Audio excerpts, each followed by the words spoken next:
Hello everyone, welcome back to my YouTube channel instant education. So आज हम लोग start करने वाले हैं हम लोगों का फाइनेंशियल प्लानिंग का प्रैक्टिस सेट 4.2। ठीक है, तो यहाँ पर आज मैंने बहुत ज़्यादा दिनों बाद वापस से स्टार्ट किया है, तो सो सॉरी फॉर देट।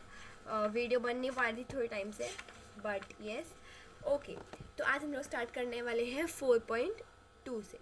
ठीक है, तो यहाँ पर 4.2 में आखिर है क्या। ठीक है, 4.1 पूरा कंप्लीटेड है, राइट। तो 4.2 में हम लोगों को क्या करना है।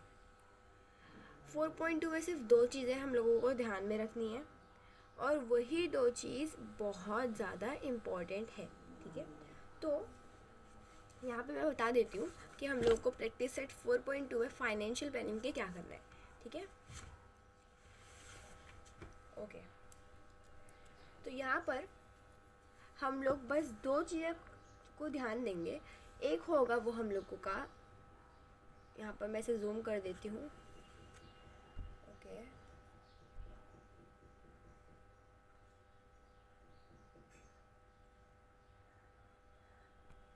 ओके। तो दो चीज़ जो है, एक है हम लोगों का आउटपुट टैक्स और एक है हम लोगों का इनपुट टैक्स। ठीक है, ये दो चीज़ें हैं, ये दो टैक्स है जिस पर ये है हम लोगों का जीएसटी वाला ही टैक्स। ठीक है, इस पर ही हम लोगों का जीएसटी लगता है।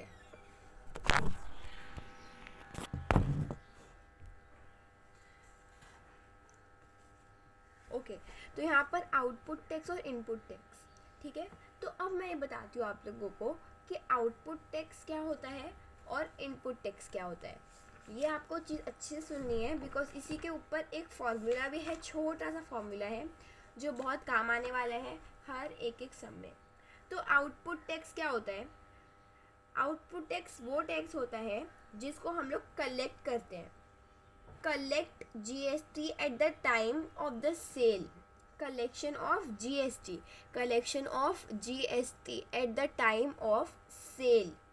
सेल मतलब हम लोगों को यहाँ से पैसे मिलेंगे, और इनपुट टैक्स मतलब परचेज, सॉरी हाँ परचेज, परचेज करना मतलब अपने पैसे देना, पे करना जीएसटी।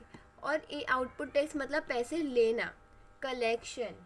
ठीक है, सेल का मतलब भी क्या होता है, मतलब मैंने ये वाली पेन किसी को बेची, मतलब मैंने सेल करी, लेकिन मुझे इसके बदले में पैसे मिलेंगे, तो वही पैसे क्या होंगे, मैं कलेक्ट करूँगी वो जीएसटी के साथ, तो वो हो जाएगा मेरा आउटपुट टैक्स।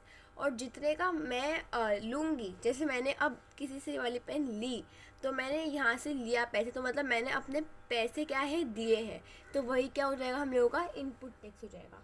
ठीक है, तो यहाँ पर अब मैं लिख देती हूँ, इनपुट टैक्स का मतलब क्या होता है,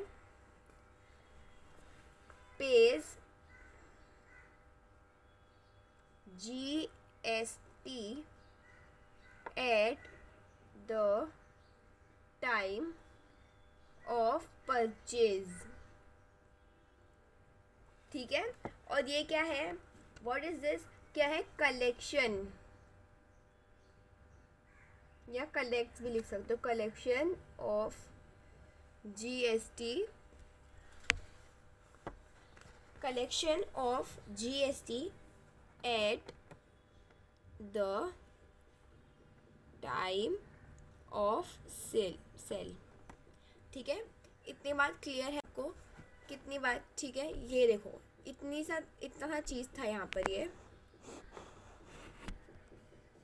ओके। तो यहाँ पर इतनी समझ में आ गया सबको कि आउटपुट टैक्स क्या होता है और इनपुट टैक्स क्या होता है।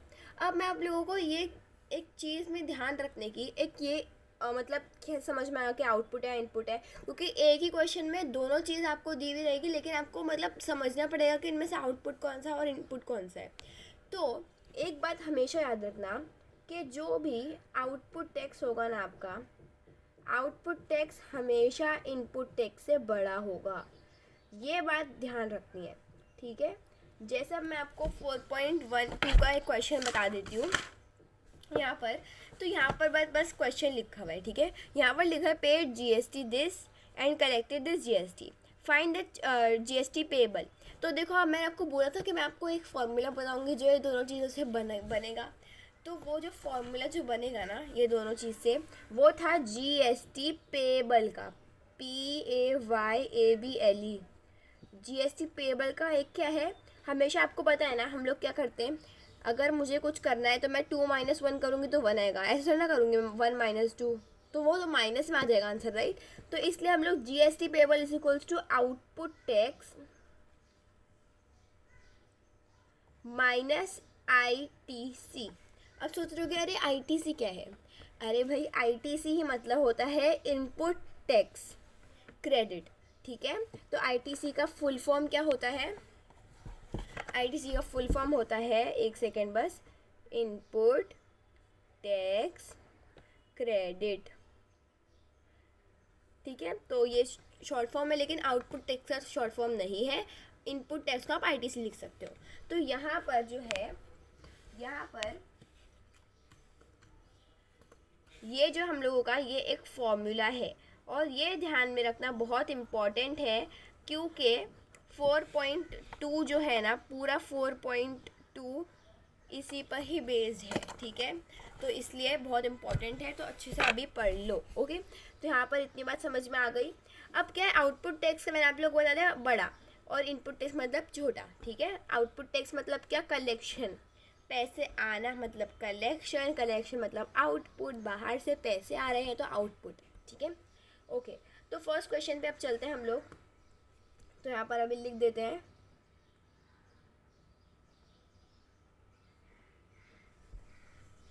Okay.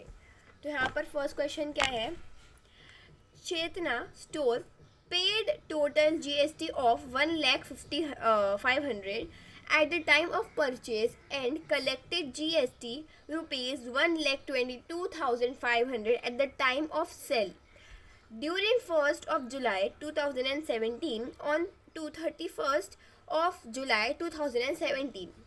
Find the GST payable by Chetna store. अब देखो, इन दोनों में से अपने को फाइंड क्या करने का है, फाइंड करना है हम लोगों को GST पेएबल। इसका फॉर्मूला क्या था, जल्दी बताओ, output tax minus input tax, fine, good good good, okay.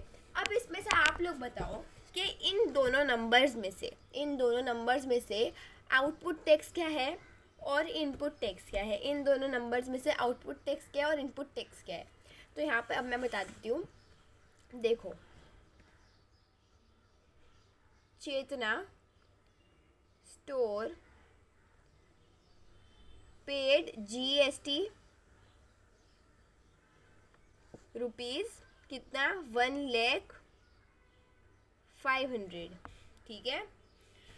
Collected GST कितना कलेक्ट किया है उसने, कलेक्टेड GST कितना, 1,22,500, राइट।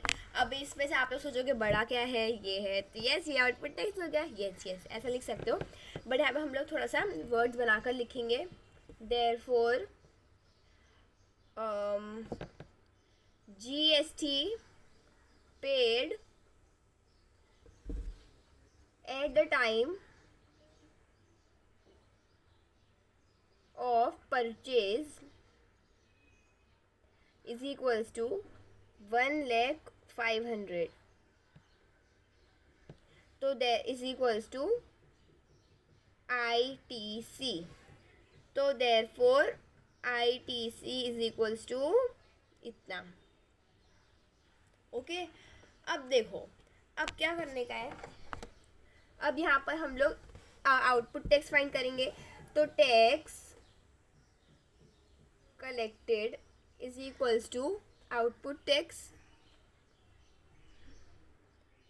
ओके, आई होप सही से दिख रहा होगा, okay. Tax collected is equals to output tax, मेरे को एक्चुअली ये वाली लाइन भी ऐसे लिखनी थी, बट रॉन्ग हो गया, थोड़ा सा रॉन्ग नहीं, राइट है। Tax collected is equals to output tax is equals to कितना है, या ये, तो 1,22,500, therefore GST payable is equals to output tax minus ITC, कितना है ये, देखो 122,500 माइनस 100,500, तो ये कटेगा तो कितना बचेगा 22,000। ओके, यहाँ पर देखो बता देती हूँ कैसे कट करना है। 0,0,0,2,2,0 तो आ गया ना इतना ही, राइट। तो यहाँ पर ये है therefore GST payable by Chetna store is ₹22,000। Okay, तो यहाँ पर हम लोगों का फर्स्ट सम जो था वो बहुत अच्छे तरीके से कंप्लीट हो गया है, ठीक है। तो आप लोग चाहो तो अभी स्क्रीनशॉट भी ले सकते हो, या तो अभी प्लीज़ लिख लो साथ साथ में ही, तो ताकि समझ में आ जाए आप लोगों को सब कुछ। ओके, तो सेकंड क्वेश्चन पे चलते हैं। आज हम लोग 3 सम सॉल्व करेंगे और फिर नेक्स्ट में 3 हम लोग सॉल्व करके वाली लेक्चर ख़त्म कर देंगे। ओके, सेकंड क्वेश्चन क्या है, देखो। Najma is a proprietor of a firm registered under GST. She had paid GST of rupees 12,500 on a purchase and collected 14,750 rupees on sale. What is the amount of ITC to be claimed? What is the amount of GST payable? अब देखो इसमें हम लोग पूछा है ITC। अब सबको पता चल गया होगा कि ITC कैसे ये है, ठीक है। GST पेबल क्या है, इसको माइनस इसको करेंगे, आ जाएगा आंसर। यही तो है, यही तो चीज़ है। तो ये समझ गया सबको। ओके, तो यहाँ पे मैं आपको अभी यहीं पर लिख कर बता देती हूँ ताकि आपका टाइम वेस्ट ना हो। मैं फटाफट से बता देती हूँ आपको। देखो, नाजमा प्रॉपराइटर है, उसने GST उसने अंडर GST है, ठीक है। तो सब चीज़ अंडर GST ही है वैसे तो she had paid GST। Paid GST मतलब पेड मतलब देना पैसे, मतलब क्या हुआ, परचेज करना, ठीक है। तो ये जो हो जाएगा ये हो जाएगा अपना ITC। तो आपको लाइन कैसी बनानी है, यही लिखने का है। GST paid the time of purchase is equals to ITC, नहीं इज इक्वल्स टू इतना लिखोगे, मतलब जितना 12,500, और उसके बाद is equals to ITC। Therefore input tax credit या तो ITC is equals to 12,500 rupees. Okay, उसके बाद है आप लोग लिख दोगे कि tax collected on sale is equals to 14,750। Therefore output tax is equals to ये, तो ये कितना हो गया, ये हो गया अपना आउटपुट टैक्स, ठीक है, ठीक है, ये हो गया अपना आउटपुट टैक्स। ओके, उसके बाद क्या करोगे, what is the amount of ITC to be claim. तो ITC मतलब कैसे होगा, ITC मैंने सॉरी ये हो गया आंसर, ये वाला आंसर हमारा आ गया है यहाँ पर। और उसके बाद GST पेबल क्या है, तो आउटपुट माइनस इनपुट, तो 14,750 माइनस 12,500 जो भी करोगे तो आपका आंसर आ जाएगा, ठीक है। Okay, done done. ओके, उसके बाद थर्ड वाला देखते हैं। थर्ड वाला बहुत इंटरेस्टिंग है। Aamir enterprise purchased chocolate sauce bottles and paid GST of 3,800. He sold those bottles to Akbari Brothers and collected GST of 4,100. Mayank Food Corner purchased these bottles from Akbari Bros and paid GST of 4,500. Sorry. Find the amount of GST payable at every stage of trading and hence find the find the payable CGST and SGST। तो मैंने 4.1 में ये चीज़ आप लोगों को अच्छे से बता दी थी कि CGST और SGST क्या होता है। फाइन, तो मैंने वो सब बता दिया था कि GST क्या होता है, CGST क्या होता है, SGST क्या होता है। बेसिकली अभी भी बता देती हूँ कि जो CGST और SGST होता है वो हमेशा इक्वल होता है। ध्यान से सुनना कि जो CGST और SGST होता है वो हमेशा इक्वल होता है। और वो क्या होता है, उसको कैसे निकाला जाता है, वो हमेशा दोनों CGST और SGST हमेशा GST का आधा होता है। CGST SGST हमेशा GST का आधा होता है, मतलब हाफ होता है, 1/2 में होता है। Fine, okay. तो यहाँ पर देखो, पहले हम लोग देखते हैं Aamir enterprises paid GST of. Okay, तो यहाँ पर आमिर मैं ऐसे लिख देती हूँ, तब फिर जब समझाने का टाइम आएगा मैं अच्छे से आप लोगों को बता दूँगी। ओके, क्योंकि यहाँ पर कंफर्टेबल नहीं हो रहा है लिखने। Okay, Aamir enterprise paid GST of rupees कितना 3,800। तो ये हो जाएगा 3,800, ठीक है। उसके बाद है he sold this bottle to Akbari brothers. मतलब क्या करा है इसने, पहले इसने खरीदा है। खरीदना मतलब क्या, अपने पैसे देना, मतलब क्या हो गया, ये ITC हो गया। मतलब ये क्या हो गया, इनपुट टैक्स हो गया, क्योंकि इसने क्या किया है, इसने क्या किया है, खरीदा है, परचेज किया है ना। तो यहाँ पर ये हो गया ITC, therefore ITC is equal to 3,800। फिर उसके बाद है he sold these bottles to Akbari brothers. क्या है, he sold these bottles to Akbari brothers and collected GST of rupees कितना 4,100। Therefore output tax is equal to 4,100। क्योंकि क्या किया है इसने, अभी जो पैसे थे ना, जो पैसे थे वो उसने लिया है। पहले वो पैसे दे रहा था क्योंकि उसने परचेज किया था, अब वो ले रहा है। तो क्या हो गया यहाँ पर, ये हो गया हम लोग का ITC और ये होगा इनपुट टैक्स। ओके,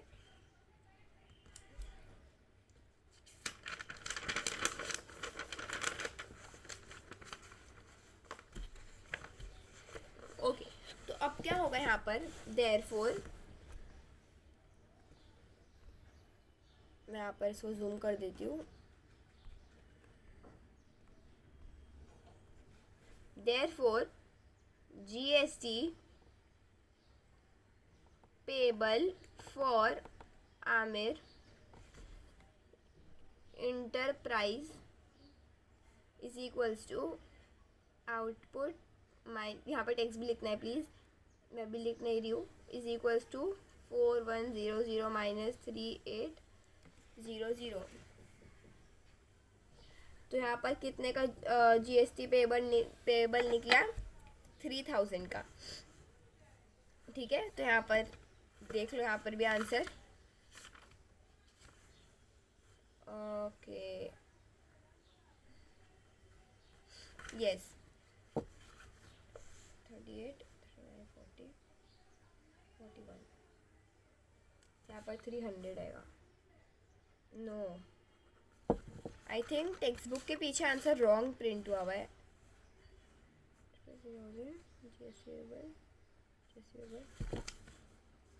यस, तो यहाँ पर देखो आउटपुट माइनस इनपुट, तो 4100 3800, तो 00 यहाँ पर हो जाएगा 3 1 8 9 10 11, तो हो जाएगा 3। ओके, और ओके, राइट है, right, I am so sorry, I am so sorry. Okay, तो 300 ही रहेगा, 300 ही रहेगा, अल्लाह मैंने आपको बताया नहीं यहाँ पर। ओके, उसके बाद यहाँ पर देखो, उसके बाद यहाँ पर क्या देखोगे, इसके बाद मयंक फूड कॉर्नर ने अकबरी ब्रदर्स से, मतलब अकबरी ब्रदर्स ने अभी क्या आमिर से खरीदा था, लेकिन अभी मयंक ने अकबरी ब्रदर्स से खरीदा है। तो क्या हो जाएगा, क्या हो जाएगा, output tax for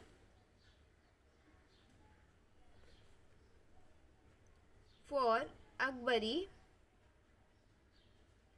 Bros is क्या है, कितना हो गया, देखो आउटपुट टैक्स कितना हो गया 4,500 हुआ। अब मैं आपको समझाती हूँ वो क्यों हुआ।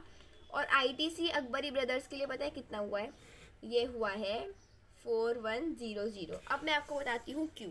ये देखो, पहले आमिर इंटरप्राइज ने पैसे दिया था 3800 किसी को GST पेड किया था, और उसने अकबरी ब्रदर्स को बेचा।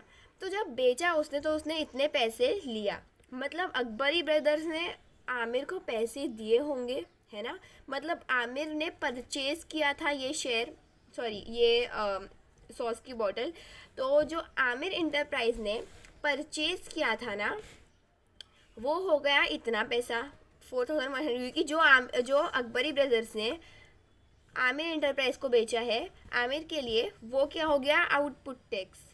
और अकबरी ब्रदर्स के लिए वो हो गया इनपुट टैक्स, क्योंकि अकबरी ब्रदर्स ने वो अपना पैसा दिया है। उसके बाद मयंक फूड कॉर्नर ने वही सॉस की बोतल अकबरी ब्रदर्स से लिया है और अकबरी ब्रदर्स ने वही सॉस की बोतल बेचा है। मतलब मयंक अकबर को अभी पैसे देगा, राइट? मयंक अभी अकबर को पैसे देगा, तो वो क्या हो गया, मतलब पैसे दे रहा है, मतलब अकबर क्या कलेक्ट करेगा, राइट? तो क्या हो जाएगा 4500, ठीक है। तो यहाँ पर GST payable for Akbari Bros is 4500 minus 4100 एक, ओके। तो यहाँ पर क्या है, समझ गया सबको इतना कि हम लोगों को कैसे कैसे इसको करना है। तो यहाँ पर ये इसका क्या होगा, GST पेबल इतना, ठीक है, फाइन। उसके बाद हम लोग फाइन करने का है, इसने हो गया। अब मयंक ने किसको भेजा, किसको खरीदा, वो नहीं लिखा है, तो यहाँ पर उतना फाइन नहीं करना है। 2 ट्रेडिंग हुई है, आमिर से मयंक।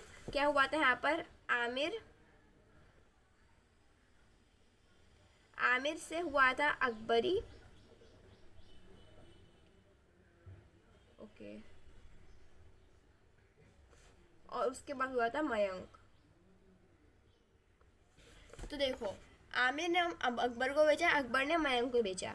आमिर ने इतने पैसे की खरीदा था किसी से, उसने पैसे दिया, और फिर अकबर ने आमिर से खरीदा, फिर मयंक ने अकबर से खरीदा। समझ गया इतना सबको, क्लियर है? ओके। उसके बाद हम लोगों को फाइंड करना है GST और CGST। तो यहाँ पर देखो, इसका CGST कितना आएगा, इसका आ जाएगा 150 और इसका आ जाएगा 200, ठीक है। तो लिख देना CGST is equals to SGST is equals to half of GST payable, okay. तो यस, हम लोग अभी अपनी वीडियो कंक्लूड करते हैं। 4 है यहाँ पर, 3 और सम बाकी है, 3 और सम नहीं, इनफैक्ट यहाँ पर भी लास्ट सम है ये वाला, दोनों सम सेम ही ऑलमोस्ट है, तो हम लोग कर लेंगे नेक्स्ट वाले लेक्चर में, ओके। तो यहाँ पर इतना सबको समझा कि आज हम लोगों ने क्या क्या पढ़ा, ठीक है। इतना समझो सबको कि यहाँ पर हम लोग ने क्या क्या किया। आउटपुट टैक्स किया हम लोग ने इनपुट टैक्स किया, हम लोग ने टैक्स क्रेडिट देखा, उसके हम लोग ने CGST क्या होता है, SGST देखा, उसका हम लोग ने GST पेबल का फॉर्मूला देखा। CGST और SGST को याद करने की कौन सी ट्रिक है, मैंने आप लोग को बताई है कि वो ट्रिक क्या है कि output is always more than input. Output tax हमेशा इनपुट टैक्स से बड़ा होगा, क्योंकि सब लोग अपना जो भी चीज़ होता है वो प्रॉफिट में बेचते हैं, और बेचना ही मतलब सेल करना ही मतलब आउटपुट टैक्स है। Thank you very much for watching this video till the end. I hope सबको बहुत अच्छे से समझ में आया होगा। Bye, take care and have a very good day ahead.